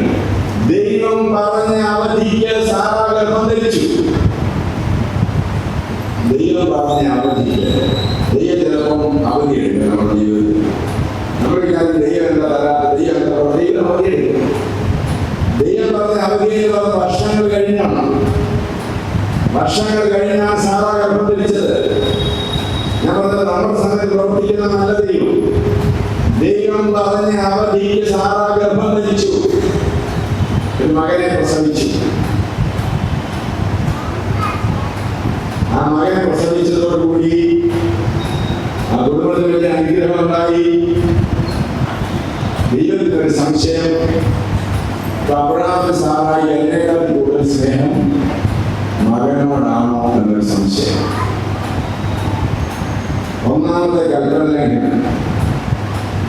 ദൈവത്തെക്കാൾ കൂടുതൽ ഇസാക്കിനെയാണോ സ്നേഹം എന്ന് ദൈവത്തിനൊരു സംശയം. നിങ്ങൾക്ക് ആലോചിക്കാം, ദൈവത്തെ ആ മക്കളാണോ? ചോദ്യം മനസ്സിലായില്ലേ? മക്കളെയാണോ ഇഷ്ടം, ദൈവത്തെ ആണോ? ഒന്നും കേൾക്കില്ല. ഓരോ കേട്ടോ ദൈവമക്കളെ അവർ ബന്ധപ്പെടണം. ദൈവത്തെ ആവശ്യം മക്കളെയാണ്. ദൈവത്തെ ചോദ്യം മനസ്സിലാക്കി തരാം. അതായത് നമ്മുടെ മുന്നിലായി കഴിഞ്ഞ വർഷം കൊടുത്ത ക്യാപിറ്റേഷൻ ഫീയാണോ കൂടുതൽ, ഈ 60 വർഷത്തിനോടകം സുവിശേഷ തുകയാണോ കൂടുതൽ? അതേ ഇഷ്ടം കൊടുക്കുന്ന കാര്യങ്ങളൊന്നും കാശ് ഒരുപാട് പേര് എന്ത് ചെലവായിട്ടുള്ള ഏറ്റവും കൊടുത്തേക്ക് ബൈക്ക് ഓടിക്കുന്നതാണെങ്കിൽ കാഞ്ഞിട്ട് ബൈക്ക് വാങ്ങി കൊടുത്തോളൂ. ഒരു കണക്കുമില്ല മക്കൾക്ക് കൊടുക്കുന്ന കാര്യം, ഒരു കണക്കില്ല. നമ്മുടെ കാര്യത്തിൽ സഭയിൽ ഓരോ കാര്യം കാവുണ്ട്, CSL കേട്ടില്ല. എല്ലാ ബസ്സങ്ങളിലും ഓരോ കാവുണ്ട്. സുവിശേഷത്തിലേക്ക് അനാഥാലയ്ക്ക് അവിടെ പറഞ്ഞു ചിലരുടെ മുഖം മുന്നിൽ കാവലാണ്. കാവാണ് സഭ പറഞ്ഞത്. ഇവരുടെ കൊടുക്കുന്ന ആരെ ഇഷ്ടം? നമ്മുടെ ക്രിസ്ത്യാനികളുടെ മക്കളെ വളർത്താൻ അറിയത്തില്ല. മക്കൾ ദൈവങ്ങളാണ്. ഈ സർക്കാരായ അറിയത്തില്ല. ശ്രീ ക്രിസ്ത്യൻസിന്റെ ദിവസം പറയാം, മക്കൾ ഇപ്പോ മക്കളില്ല. മതമാസങ്ങളുടെ പ്രധാന മീശ്രീ എന്ന് പറഞ്ഞ അവധിയോടെ ഉണ്ടാക്കുക. അവരൊന്നും നല്ല കാശ് കൊടുത്ത് താമസിപ്പിക്കുന്ന അത് വേണം. ഒറ്റ ദുർമാർഗം കാണാനില്ല.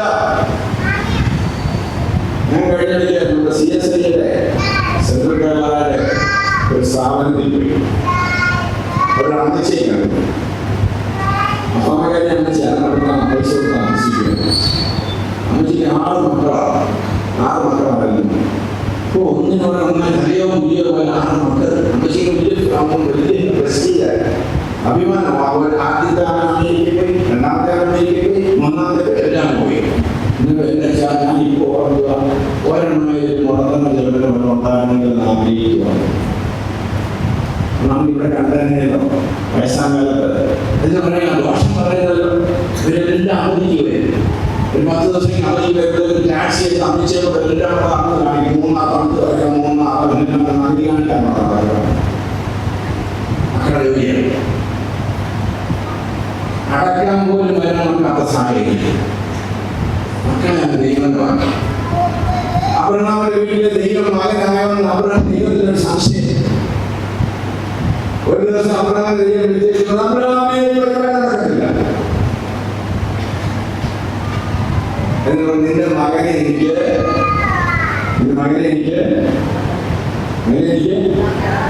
അങ്ങനെയാണോ പറഞ്ഞത്? ചോദ്യം അങ്ങനെയാണോ പറഞ്ഞേ? അബ്രഹാമിന്റെ മകനെ എനിക്ക് ആ കഴിക്കണമെന്നാണെങ്കിൽ അബ്രഹാം ഒരു പ്രാവശ്യം ഇപ്പൊ തന്നെ പറഞ്ഞ ചോദ്യത്തിന് ആ കൊടുക്കണമെന്ന് അറിയാതെ നടക്കുന്നുണ്ട്. ആരെയാ? ഇസ്മായിലിന്. ഈ നാളെ തന്നെ ആരെ ഏൽപ്പിക്കുന്ന ഓടി നടക്കുക. അത് പറയാമെന്ന് അറിയാവുന്നവർ ദൈവമാണ്. അബ്രഹാമേ, നീ സ്നേഹിക്കുന്നതിന്റെ മകനെ ഇസാക്കിനെ തന്നെ എനിക്ക് കാണാൻ കഴിയും. ദൈവത്തെ കടലിക്കാൻ നോക്കത്തില്ല. എന്റെ കയ്യിൽ കൊണ്ട് രക്ഷപ്പെടാമെന്ന് വിചാരിക്കരുത്. ദൈവം വ്യക്തമായിട്ട് പറയും. അവൻ God is a demanding God. നമ്മുടെ ദൈവം എപ്പോഴും ഇങ്ങനെ സപ്ലൈ ചെയ്തുകൊണ്ടിരിക്കുന്ന ദൈവമല്ല. എപ്പോഴും മകരാജന്മാരും പല്ലുകാരന്മാരും അതല്ല ദൈവത്തിന് ജോലി. ഇടയ്ക്ക് ദൈവം തിരിച്ച് ചോദിക്കുന്നു, ഏറ്റവും ഏതൊരു ചോദിക്കും. അബ്രഹാമിന് ഇസ്രായേലിന്റെ ഏകജാതനായ മകൻ ഇസ്ഹാക്കിനെ തന്നെ വളരെ വ്യക്തമായി സംസാരിക്കുക. മോറിയ മലയിൽ യാഗം കഴിയും. മോറിയ മല എന്ന് പറയുന്നത് 3 ദിവസത്തെ വഴി ദൂരെയാണ്. അതാണ് നമ്മുടെ ദൈവത്തോടുള്ള യാത്ര ഒട്ടും സുഖകരമല്ല. ഇത്രയും വേദനയിട്ട് ഏതെങ്കിലും പിതാക്കന്മാരെ നിങ്ങൾക്ക് അറിയാമോ? ഒരുപാട് നാൾ പ്രാർത്ഥിച്ച് കിട്ടിയ സന്താനമാണ്, ഏക സന്തതിയാണ്, തലമുറയാണ്. അവനെ സ്വന്തം കൈകൊണ്ട് യാഗം കഴിക്കണമെന്ന് ആവശ്യം ഏതൊരു പിതാവുണ്ടോ ലോകത്തിൽ? അത്രമാത്രം വേദനാജനകമാണ് ദൈവത്തോടുള്ള യാത്ര. ഞാൻ പറഞ്ഞ ദൈവത്തോടെ യാത്ര ആരംഭിക്കുന്നവർക്കുള്ള പക്ഷേ വലിയ കാര്യങ്ങൾ നിങ്ങളോട് ചോദിക്കും. ഏറ്റവും വലിയ ദൈവത്തിന് വേണ്ടി ചോദിക്കും, അത് സമർപ്പിക്കേണ്ടി വരും.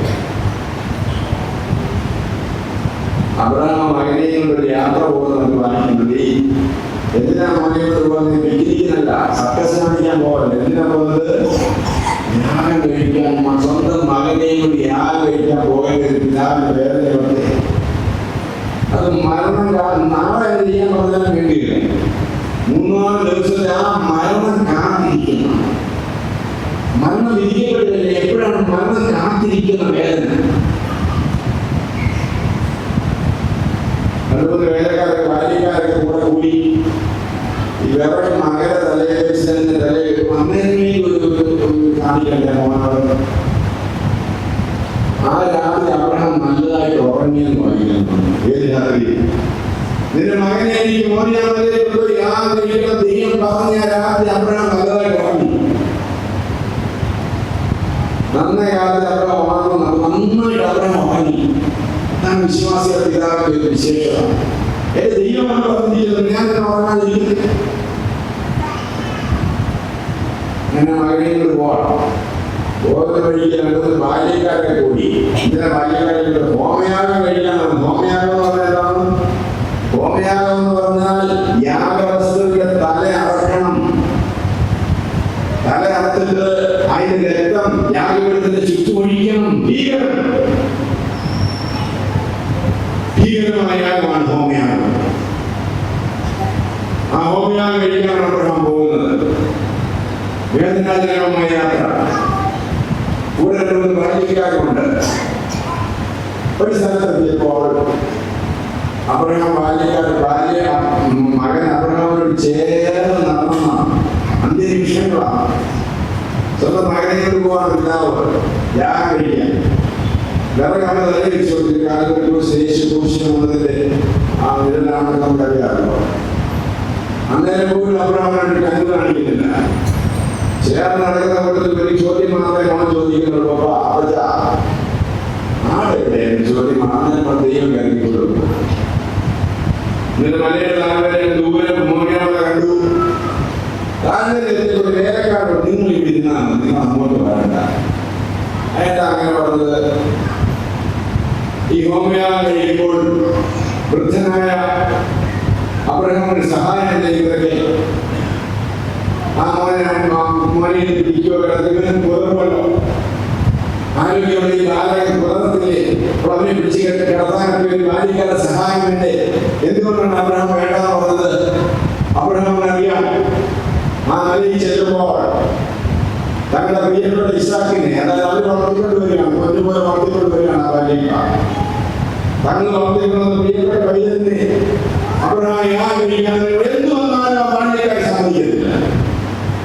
അവനെ തീർച്ചയായും ഒരിക്കലും അവനെ കൊല്ലാനായിട്ട് ബാലികക്കാരെ സമ്മതിക്കത്തില്ല. കാരണം അവരെ വളർത്തിക്കൊണ്ട് അവരുടെ കൂടെ വളർന്ന കുഞ്ഞാണ്. ദൈവം പറഞ്ഞാൽ അവർ സമ്മതിക്കത്തില്ല. പ്രിയപ്പെട്ടവരെ, അത് ഭയമാണ് അബ്രഹാം അവരെ കൊണ്ടുപോകാൻ. പലപ്പോഴും നമ്മുടെ ജീവിതത്തിൽ നമ്മൾ ആഗ്രഹിക്കുന്നത് പോലെ നമ്മളെ സമർപ്പിക്കാൻ ഒക്കാത്തത് നമ്മുടെ സ്നേഹിതരുടെയും നമ്മുടെ സ്വന്തക്കാരുടെയും പിടിവാശി. പലപ്പോഴും നമ്മൾ ആഗ്രഹിക്കുന്ന പോലെ വിശ്വാസത്തിൽ കുതിക്കാൻ ഒക്കാത്തത് നമ്മുടെ ബന്ധങ്ങളാണ്. ഭഗവാൻ ബുദ്ധൻ, സിദ്ധാർത്ഥൻ, രാജകുമാരൻ എല്ലാം മറന്ന് എല്ലാം ഉപേക്ഷിച്ച് ഇറങ്ങാനാണ് തീരുമാനിച്ചല്ലോ. കൊട്ടാരം ഉപേക്ഷിച്ച് ഇറങ്ങാം. ബോധോദയുണ്ടായി, ബോധകരായി വെച്ച് ബോധോദയുണ്ടാകണം. കൊട്ടാരത്തിലേക്ക് വലിയ ചെറുപ്പക്കാരൻ സിദ്ധാർത്ഥ രാജകുമാരൻ എല്ലാം ഉപേക്ഷിക്കാൻ പോവാണ്. കൊട്ടാരം ഉപേക്ഷിക്കാൻ പോവാണ്. അദ്ദേഹത്തിന്റെ ജീവിതത്തിൽ എഴുതിയിട്ടുണ്ട്, അദ്ദേഹം വരുമ്പോൾ കൊട്ടാരത്തിന്റെ വാതിക്കൽ അദ്ദേഹത്തിന്റെ സുന്ദരിയായ യുവതിയായ ഭാര്യ 1.5 വയസ്സുള്ള മോനെ പിടിച്ചത് വാതിക്കാൻ നിൽക്കുന്നു. സിദ്ധാർത്ഥ രാജൻ എന്താ ചെയ്യാൻ പോകുന്നത്? ബുദ്ധനായി എല്ലാം ഉപേക്ഷിക്കാൻ പോവാണ്. ഭാര്യയും മക്കളെയും സ്വത്തും എല്ലാം ഉപേക്ഷിച്ച് ഇറങ്ങാൻ പോവാണ്. സർവ്വം ഗ്രഹിക്കാൻ പോവാണ്. അപ്പോഴാണ് ഭാര്യയും പൈതലും കൂടെ വാതിക്കടിക്കുന്നത് കണ്ടത്. എന്നിട്ട് എഴുതിയിരിക്കുകയാണ്, ഞാൻ അങ്ങോട്ട് നോക്കിയില്ല. ഞാൻ അങ്ങോട്ട് നോക്കിയാൽ എന്റെ ദൈവത്തെ അനുസരിക്കാൻ സാധിക്കുന്നത് ഞാൻ അങ്ങോട്ട് നോക്കിയില്ല. അപ്പോഴാണ് ഞാൻ ചെയ്തത്, തന്റെ കൂട്ടുകാരെ അവർ ഉപേക്ഷിച്ചു. കാരണം ഈ യാഗത്തിന് തടസ്സമായേക്കാം എന്നതുകൊണ്ടാണ്. നടന്ന് മോറിയാമലയുടെ ഉച്ചിയിലെത്തി, യാഗപീഠ ഒരുക്കി. മോനെ കയറി കിടക്കണമെന്ന് പറഞ്ഞപ്പോൾ മോൻ കയറി കിടന്നു.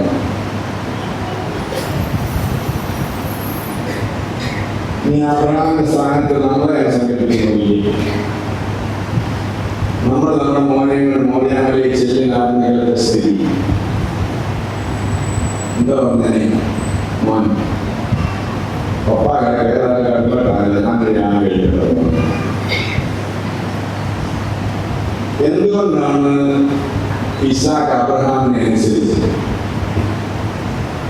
എന്തൊന്നും ചിന്തിച്ചിട്ടുണ്ടോ?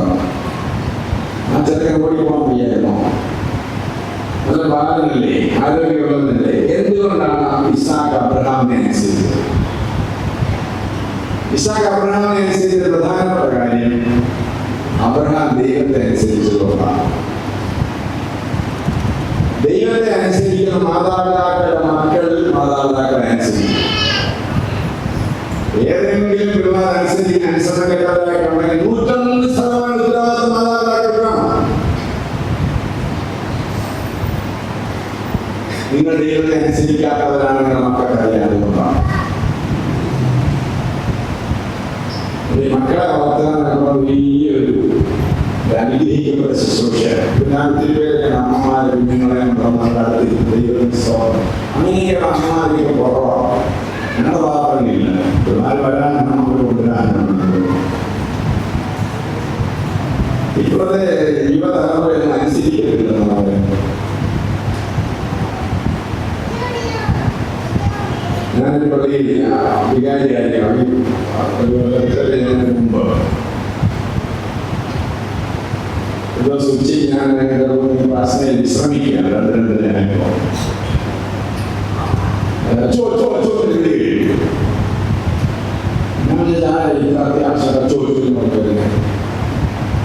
ഞാൻ നോക്കിയപ്പോൾ അപ്പച്ചൻ ബൈക്കിൽ വരികയാണ്. അപ്പച്ചനാണ് അച്ചോച്ചെന്ന് വിളിച്ചത്. അപ്പച്ചനെ ബൈക്ക് ഓടിക്കുന്നു. അപ്പച്ചൻ അയൽപക്കത്തെ വീട്ടിലെത്തിയപ്പോഴാണ് ബൈക്ക് ഓടിക്കുന്നത്. അപ്പച്ചൻ ബൈക്കിൽ പുറകിങ്ങനെ കിടന്നിരിക്കുന്ന ബൈക്കാണ്. അതിൻ്റെ കയറുന്നിരിക്കുന്ന ബൈക്കാണ്. എങ്ങനെ അത് കയറുന്നില്ല അറിയത്തില്ല. അപ്പോൾ എന്തോ ഞാൻ ചായ പറഞ്ഞു.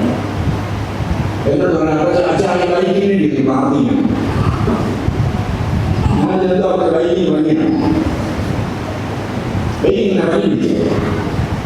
അല്ല ബൈക്ക് ഞാനില്ല ആട് വയ്ക്കാം. അച്ഛൻ എൻ്റെ കൊച്ചിമാൻ വേണ്ടിയാണ് എല്ലാ പ്ലസ് പാസ് എത്തി. 18 വയസ്സാകുമ്പോൾ ലൈസൻസ് ആകുമ്പോൾ വേണ്ടി വാങ്ങിച്ചു. പറയാം ഷോപ്പിൽ കൊണ്ട് അനക്കാനും പ്രാർത്ഥിച്ചിട്ട് ഉപയോഗിക്കാം. നമ്മളെല്ലാം അവനെ കൊണ്ട് ബൈക്കിന് വേണ്ടി അല്ല പ്രാർത്ഥിക്കുന്നത്. ഏതെങ്കിലും ബൈക്ക് ഇതുവരെ കണ്ടുപിടിച്ചിട്ട് ആരെയും പിടിച്ചിട്ടുണ്ടോ? ഏതെങ്കിലും കാറ് ബൈക്ക് ആരെയും പിടിച്ചു കൊണ്ടിട്ടുണ്ടോ? അത് ഓടിക്കുന്നതിന് വേണ്ടി പ്രാർത്ഥിക്കേണ്ടി അവനെയാണ് ചെയ്യേണ്ടി. ആ ബൈക്കും കാറൊക്കെ ഉണ്ടാവും. നമുക്കങ്ങനെ രാജമാരെ പ്രാർത്ഥിക്കാൻ വേണ്ടി കള്ളുപിടിക്കാതിരിക്കണം, മയക്കുമരുന്ന് അടിക്കാതിരിക്കണം, മര്യാദകളോടെ വണ്ടി ഓടിക്കണം. അതിന് അച്ഛനെ കൊണ്ട് വ്യതിരിപ്പിച്ചാൽ മതി. നമ്മൾ അങ്ങനെ വരാം. മാമാരത്തില്ല ചില പ്രാർത്ഥിക്കില്ല. കാരണം നീ പോയി വിട്ടു അങ്ങനെ ഞങ്ങളെ പിടിച്ച അപ്പനെ ഇറക്കിയ ബൈക്കിൽ എന്റെ ഭർത്താവ് പോയിട്ട് ഒരു സാധനത്തിനും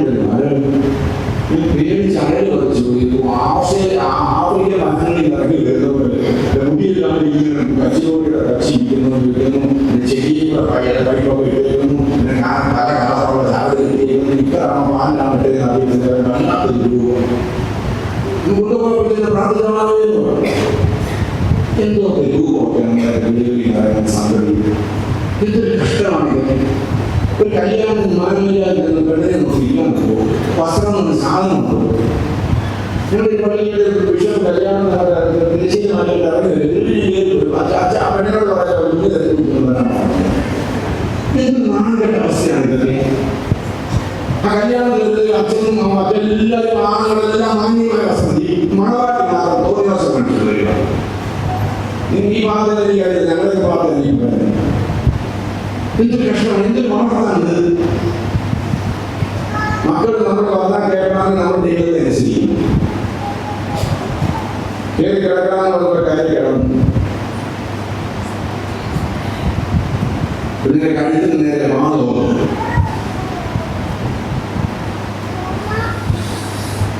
അബ്രഹാമല്ല പറയുന്നത്, ദൈവമാണ്. ദൈവം പേടിച്ചു പോയി. ദൈവം പേടിച്ചു ഒറ്റ അവസാനം വേറെ ദിവസത്തിലുള്ളൂ. അബ്രഹാം വിശ്വാസത്തിന് മുമ്പിലാണ്. ദൈവം നിന്നൊക്കെ നോക്കുക. ഈ സംഭവം ഞങ്ങളുടെ സൺഡേ സ്കൂളിൽ ടീച്ചർ പഠിപ്പിക്കുകയാണ്. 4 വയസ്സുള്ള 3 പെൺകുഞ്ഞുങ്ങളാണ് നേഴ്സറി ക്ലാസ്സിൽ. സൺഡേ സ്കൂളാണ്. ആ Sunday school teacher professional teacher നല്ല ഭംഗിയായി അവതരിപ്പിക്കും, ആക്ഷനൊക്കെ കാണിച്ച് അവതരിപ്പിക്കും. അപ്പൊ ആ ടീച്ചർ കുഞ്ഞുങ്ങളോട് അബ്രഹാം അപ്പച്ച ഇസാക്ക് അച്ചാച്ചനെ കിടത്തിയിട്ട് ഇങ്ങനെ പഠിക്കുന്നതിന് വാങ്ങിയപ്പോ ദൈവത്തിന്റെ ദൂതം വന്നിട്ട് ഇങ്ങനെ കയ്യെ പിടിച്ചു, അരുതായിരുന്നു കയ്യെ പിടിച്ചു എന്ന് പറഞ്ഞു. ഇത് പറയുമ്പോൾ ഭയങ്കര കരച്ചിൽ, ഭയങ്കര കരച്ചിൽ, നിർത്താതെ മിന്നി മിന്നി ടീച്ചറെ ഉപയോഗിച്ചു പോയി. ഭയങ്കര കരച്ചിൽ, അമറിക്കരയാണ്. ഒരു തരത്തിൽ കുഞ്ഞാണോ കുഞ്ഞിനെ അമ്മച്ചിങ്ങാണോ ടീച്ചറിന് ആശിപ്പിച്ചു ടീച്ചറാണ്ടി അന്നേരം മാലാക വന്നില്ലല്ലോ കുഞ്ഞു ചോദിച്ചു. ദൈവത്തിന്റെ മാലാക അന്നേരം വന്നില്ലാതെ ഇത് വല്ലാത്ത നമ്മുടെ സംശയം ഉണ്ടായിട്ടുണ്ടോ? ദൈവത്തിന്റെ മാലാക എപ്പോൾ താമസിച്ചവരെ എന്തോ ചെയ്യുന്നു? ടീച്ചറാണ്ടി പറഞ്ഞില്ല, നമ്മുടെ ദൈവത്തിന്റെ മാലാക താമസിക്കുന്നത് തക്ക സമയത്ത് വിടിവിക്കുന്നവനായ ദൈവം. അബ്രഹാമിനെ തലപൊക്കി നോക്കി, എപ്പോഴും തലപൊക്കി നോക്കുന്ന പാരമ്പര്യമാണുള്ളത്. ജീവിതത്തിന്റെയും വലിയ കർമ്മേറിയ ഈ കൂരിന്റെ മധ്യത്തിൽ തലപൊക്കി നോക്ക്. അബ്രഹാം തലപൊക്കി നോക്കിയപ്പോൾ ഒരു കൊമ്പ് കാട്ടിൽ കിടക്കുന്ന ആട്ടുകൊറ്റനെ കണ്ടു. അതിനെ ഞാൻ കഴിച്ചു. ഇതിന്റെ പേരാണ് യഹോവ ഈരേ, ദൈവം കരുതുന്നതാണ്. എന്നാൽ നമ്മൾ മോശയുടെ കാര്യം അയച്ചു യഹോവ നിസി, പ്രാർത്ഥന കേൾക്കുന്നവനായ ദൈവത്തിന്റെ കൊടി. ഇവിടെ യഹോവ കരുതുന്നവൻ, ദൈവം കരുതുന്നവനാണ്. അബ്രഹാമിന്റെ പറഞ്ഞിട്ട് നമ്മുടെ ജീവിതത്തിൽ നമുക്കൊന്ന് നോക്കാം. ദൈവം കരുതലായ സന്ദർഭങ്ങൾ നിങ്ങളുടെ ജീവിതത്തിലുണ്ടോ? ഒരുപക്ഷെ ഇതുപോലെ വലിയ സംഭവമായിരിക്കണമെന്നില്ല. എത്രയെത്ര കൊച്ചു കൊച്ചു കാര്യങ്ങൾ, വലിയ കാര്യങ്ങൾ ദൈവത്തിന്റെ അത്ഭുതകരമായ കരുതൽ നമ്മൾ അനുഭവിച്ചു. ഞാൻ പറഞ്ഞല്ലോ, എന്റെ മാതാപിതാക്കളെ നീ എന്റെ മക്കളുടെ വഴിയെ തെറ്റി നടക്കുമെന്നും ഞാനായി ഇറക്കി വിട്ടതാണ്, ശമിച്ചിറക്കി വിട്ടതാണ്. 50 വർഷത്തേക്ക് ഞങ്ങളുടെ വീട് പ്രവേശനമില്ല. ഇപ്പോൾ പ്രവേശിക്കും. വലിയ സ്നേഹമാണ് എന്നോട്. എന്റെ അമ്മ മരിച്ചവർ ഞങ്ങൾ അവരുടെ കയറ്റിയില്ല. വായിക്കേരി എന്ന് പറഞ്ഞ പദ്ധതിയുണ്ട്, നിങ്ങൾക്ക് അവകാശം വെച്ചുകൊണ്ട് അതുപോലെ നിങ്ങൾ അനുഭവിക്കുക. അതുപോലെ ഞങ്ങൾ കഴിഞ്ഞ ചാണകം പറയുന്ന അങ്ങനെ ജീവിച്ചതാണ്. എല്ലാവരും ഉപേക്ഷിക്കപ്പെട്ട് ജീവിച്ചവരാണ്. എല്ലാം ഉപേക്ഷിക്കപ്പെട്ടെങ്കിൽ മാത്രമാ സഭ ഞങ്ങളെ സ്വീകരിച്ചു, പിതാവിനെ സ്വീകരിച്ചു. ഇതുമെല്ലാം വൈദ്യുതി പഠിക്കാൻ വേണ്ടി പഠിച്ചു കഴിഞ്ഞ് മാസഭയെ സുവിശേഷകനായിട്ട് നിയമിച്ചു. മലയാളപ്പള്ളിയിൽ പറയുന്ന പത്തനംതിട്ടയ്ക്ക് കിഴക്കുള്ള ഒരു സ്ഥലത്താണ് മാതാമസഭയുടെ പക്ഷേ ഒരു മിഷണറി ഞങ്ങൾ പോകുന്നില്ല. അന്നും ഇന്നും സുവിശേഷത്തിന് വിരുദ്ധമായ വിഘാതമായ സ്ഥലമാണ് മലയാളപ്പുഴ. പ്രസിദ്ധമായ ദേവി ക്ഷേത്രം അവിടെയുണ്ട്. എന്റെ പിതാവിനോട് യോഹന്നാനിൽ ജീവിച്ചോട് പോകാൻ ധൈര്യത്തോടെ സംബന്ധിച്ച് ഞങ്ങളുടെ ആദ്യത്തെ സുവിശേഷകനാണ് പിതാവ്. അവിടെ താമസിച്ചിരിക്കുന്ന വലിയ അമ്പലത്തിന്റെ ഉത്സവത്തോടനുബന്ധിച്ച് കുംബ്ലാവൈക സെന്റർ സന്നദ്ധ സംഘക്കാരിൽ പരസ്യയോഗം നടത്തി മലയാള ക്ഷേത്രത്തിന്റെ അമ്പലക്കാവിലേക്ക്. എന്റെ പിതാവ് അവിടെ പ്രസംഗിച്ചു, ഗാന്ധിജി സാക്ഷ്യം പറഞ്ഞു. ഞങ്ങൾ സംബന്ധിപ്പെട്ടവരല്ലാത്ത ഒത്തിരി ആളുകളൊക്കെ പ്രസംഗം കേൾക്കാനുണ്ടോ? അന്നേരം ആരും ഒരു ശല്യം ചെയ്തില്ല. എന്നാൽ അർദ്ധരാത്രി കഴിഞ്ഞ സമയത്ത് രാത്രി 12 മണി സമയത്ത് ഈ ശബ്ദ കോലാഹലമായിട്ട് എൻ്റെ അമ്മച്ചിയപ്പത്തിനുള്ള മണ്ണോളം കത്തിച്ചുകൊണ്ടിറങ്ങിയ മണ്ണാളാക്കിയുള്ളൂ. മണ്ണോളം കത്തിച്ചുകൊണ്ടിറങ്ങിയപ്പോൾ ഞങ്ങളുടെ സ്വന്തത്തിൽപ്പെട്ട അല്ലാത്ത ഒരു 10-30 സഹോദരങ്ങൾ കമ്പും കഴിവൊക്കെ ആയിട്ട് വന്നിട്ടാണ്. അവനാണ് വെള്ളം ഉണ്ടാക്കിയത്.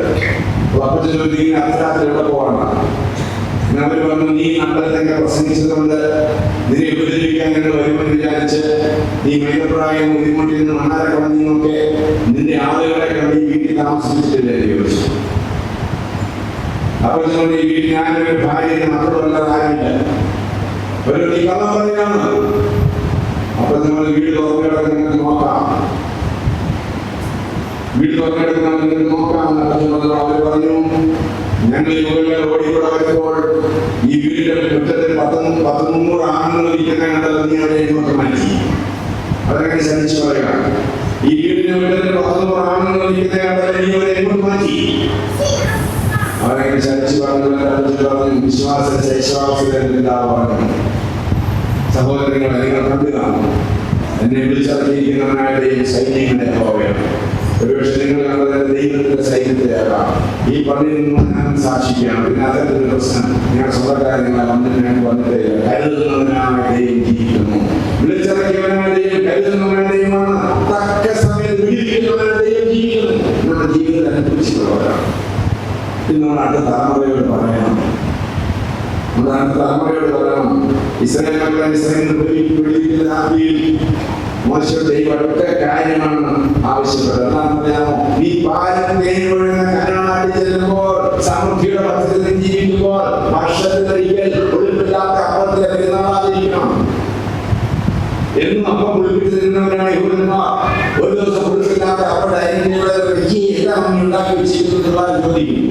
അങ്ങനെ ചോദിക്കുമ്പോൾ നിങ്ങൾക്ക് പറയാം, മക്കളെ നിങ്ങൾ വലിയ കൊച്ചുമാരെ ഇസ്രായേൽ അടുപ്പത്തിലായിരുന്നു, വിളിച്ചു വിളിപ്പിക്കുന്ന രാത്രി അപ്പൊ വന്ന് മക്കളെ അതിന്റെ ഓർമ്മയാണെന്ന് എന്ന് അപ്പം ഒളിപ്പിച്ചുകൊണ്ട് നിന്നോണ്ടിരുന്നാൽ അവൻ ചോദിക്കുക, നിങ്ങളോട് പറയുകയില്ല. ഇതാണ് കേരളത്തിലെ ക്രിസ്ത്യ വീടുകളിൽ പറ്റിയിരിക്കുന്ന അബദ്ധം. അവർ ചോദിക്കുന്നില്ല, നമ്മൾ പറയുന്നില്ല. ഒന്നും അനുഗ്രഹിച്ചിരിക്കുന്നത് കൊണ്ട് ദൈവങ്ങളുടെ ഭവനങ്ങളിൽ ഇറങ്ങിപ്പോയിരിക്കുന്നു. ദൈവത്തെ കുറിച്ച് പറയുന്ന രാവിലെ ഗതികേടൊന്നും വരുന്നില്ല. പണ്ടൊക്കെയാണ് നമ്മൾ പ്രാർത്ഥിച്ച് വിശന്ന് കരയുമ്പോൾ അപ്പച്ചി പറയുന്നത് പ്രാർത്ഥിക്കുമ്പോഴേ യേശുവിനെ തരും എന്ന് പറയുമ്പോൾ ഒന്നും കരയുന്നില്ല. വിശമെന്ന് പറഞ്ഞാൽ എന്താ അറിയാമോ? കരുതുന്നവനായ ദൈവത്തെ നമ്മൾ സാക്ഷിക്കണം. മാതാപിതാക്കൾ സ്റ്റോറിയിലെ സാധിക്കണം. ബാലരുടെ കഥയല്ല നിങ്ങൾ പറയേണ്ടത്. ദൈവം നിങ്ങളെ നടത്തിയ വഴികളെ കുറിച്ച് പറയണം. കരുതുന്നവനായ ദൈവം വലിയൊരു നോക്കിയപ്പോൾ നാട്ടിൽ കുരുങ്ങി കിടക്കുന്ന അതിനെ ത്യാഗം കഴിച്ചു. പിന്നെ അറിയുന്നില്ല. പിന്നെ നമ്മളിന്ന് വായിച്ച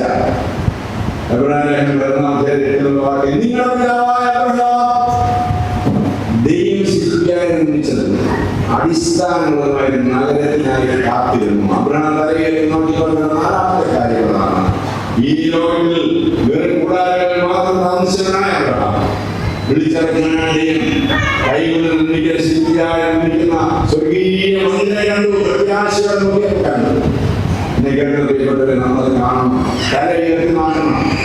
ദൈവം നമുക്ക് വേണ്ടി അടിസ്ഥാന നഗരം നിർമ്മിക്കുന്നു. നമുക്ക് വേണ്ടി അവൻ ഭഗവതിക്കാൻ പോയിരിക്കുന്നു. അവൻ ഭഗവതിക്കാൻ നീങ്ങുന്ന ദൈവം നമ്മളെ അവരുടെ ചേർന്ന് ഉറപ്പുന്നുണ്ട്. ആ വലിയ വിശ്വാസങ്ങളുണ്ട്. ഇന്ന് നിന്റെ ജീവിതത്തെ ചോദിക്കുന്ന നിത്യതയുടെ കഴിയും. ഇന്ന് കർത്താവിന് വരവ് സംഭവിക്കുകയാണെങ്കിൽ അവനോട് എടുത്തുകൊള്ളുന്ന ഉറപ്പുണ്ടോ?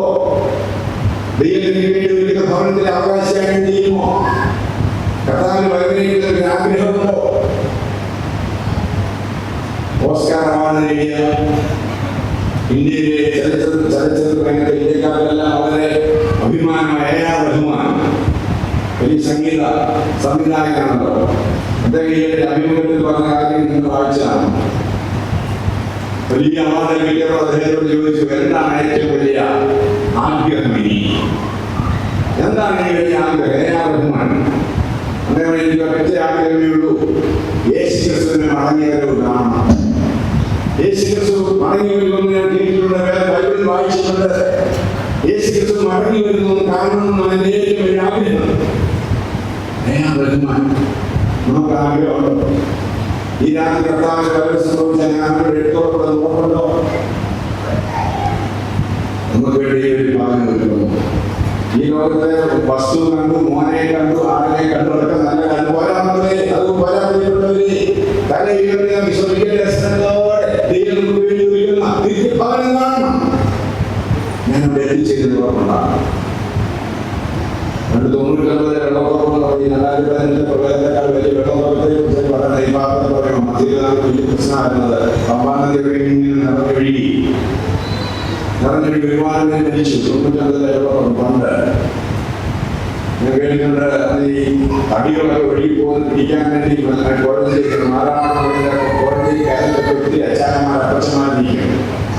ഒഴുകി പോകുന്ന ഒരു തടിയൊക്കെ പിടിക്കുകയാണ്.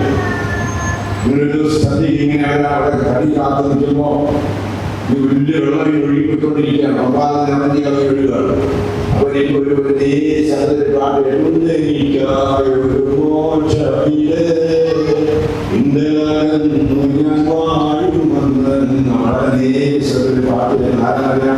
കിഴക്കൊന്നാണ് മുട്ടി ഒഴിച്ചു വരുന്ന ആ മരത്തോടുകൂടി ഒഴുകി പോകുന്ന ഒരു കൊച്ചി കുടിലിരുന്നുകൊണ്ട് ആ കുടിലിന്റെ ഏതോ പാടത്തിനെ പിടിച്ചോണ്ട് അമ്മച്ചി പാടുകയാണ്. ഉണ്ടെനിക്കായൊരു മോക്ഷമീട് ഏതാനും നിമിഷങ്ങൾ കഴിയുമ്പോൾ പമ്പാ നദിയില വീട് നിന്ന് താഴെ അല്ലെങ്കിൽ അറബിക്കടലിൽ പോയി എത്തും. ആ അമ്മച്ചിയുടെ പ്രത്യാശയാണ്, ഞാൻ ഇവിടെ മരിച്ചാലും എനിക്ക് നിത്യമാനുണ്ട്. അതേപോലെ ഒരു പ്രത്യാശ പറയുകയാണ് നമുക്ക് സാധിക്കണം. ജോൺ പോൾ രണ്ടാമനാം തിരുമേനിയുടെ ഒരു പത്രസമ്മേളനത്തിൽ വെച്ച് ഒരു പത്രക്കാരൻ ചോദിച്ചു, വിരുദ്ധനായ പത്രക്കാരൻ വത്തിക്കാൻ സിറ്റിയിൽ പത്രസമ്മേളനം നടക്കുകയാണ്. ജോൺ പോൾ രണ്ടാമൻ തിരുമേനി ചോദിക്കും, തിരുമേനി ഇപ്പം മരിച്ചാലും ചോദിക്കും. വയോധികനായ വിഷയത്തിനോട് ചോദിക്കാൻ മാർപ്പാപ്പയോട് ഒരു പശ്ചാത്തലമില്ലാത്ത ചോദ്യം. അപ്പൊ തിരുമേനി വിജയിച്ചു മറുപടി പറഞ്ഞു, സഹോദര, ഇന്നത്തെ ബ്രേക്ക്ഫാസ്റ്റ് ഞാൻ കഴിച്ചത് വത്തിക്കാൻ കൊണ്ടാകുന്ന എന്താ പത്രക്കാരുടെ ഇപ്പൊ സമയം പോയി. ഇപ്പൊ 11 മണിയായി. ഇപ്പൊ 11 മണിയായല്ലോ. ഇപ്പോൾ ഞാൻ മരിച്ചാൽ എന്റെ ഉച്ചഭക്ഷണം യേശുവിനോടുകൂടെയായി. എന്നെ കേൾക്കുന്ന പ്രിയപ്പെട്ട CSI സഭാംഗങ്ങളെ, ഇപ്പോൾ ഞാൻ മരിച്ചാൽ നാളത്തെ പ്രഭാത ഭക്ഷണം യേശുവിനോടുകൂടെയായി. ഓർമ്മല്ലോ, ദൈവം നമുക്ക് വേണ്ടി പറഞ്ഞു വരുന്നു. യുഗായുഗ കർത്താവിനോട് വാഴുവാൻ, നിത്യ തേജസ്സവനോട് വാഴുവാൻ ദൈവം നമുക്ക് ഭവനം ഒരുക്കുന്നു. ആ ഭവനം നമ്മുടെ വിശ്വാസത്തിന്റെ കാണുന്നത് കാണണം. നമ്മൾ ഈ ലോകത്തിന് വേണ്ടിയുള്ളവരല്ല. നമ്മൾ ഈ ലോകത്തിൽ മരിച്ചു മണ്ണടിഞ്ഞാൽ ഉയർത്തിലേക്ക് ദിവസമുണ്ട്. അതിനുശേഷം കർത്താവിനോട് നാം വാഴും. അവർ വലിയ പ്രത്യാശ നിലപ്പെട്ടവരായി ജീവിക്കാൻ നമുക്ക് സാധിക്കണം. എല്ലാവർക്കും എഴുന്നേറ്റ് നിന്ന് നമ്മുടെ ജീവിതകാലം ദൈവകാര്യം സമർപ്പിക്കുക. നമ്മുടെ വിളിച്ചവനാണ് ദൈവ വിശ്വസം. നമ്മുടെ കൂടെ എല്ലാവർക്കും എഴുന്നേറ്റ്